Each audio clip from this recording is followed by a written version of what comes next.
এবার একটু বানিয়ে নেব টমেটো রাইস। এই যে ভাত রয়েছে কতটা, এটা বিকেলে বানিয়ে নিচ্ছি, কতটা ভাত রয়েছে।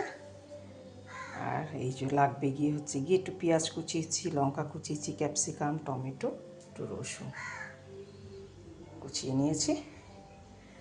এই যে কড়াইতে তেল দিয়ে দিয়েছি, আর এখানে চাটু বসিয়েছি, এখানে দুটো ডিম ভাজবো, ভেজে দিয়ে দেবো টমেটো রাইস। এই যে এইগুলোকে একটু আগে ভেজে নিলাম, পেঁয়াজ, রসুন, ক্যাপসিকাম, কাঁচা লঙ্কা ভেজে নিলাম।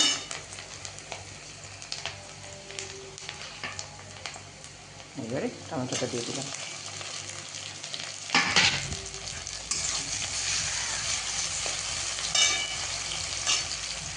এদিকে ডিম ভাজা হচ্ছে।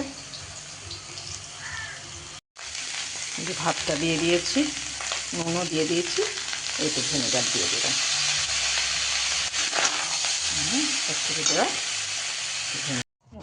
রাইস নামিয়ে নিয়েছি।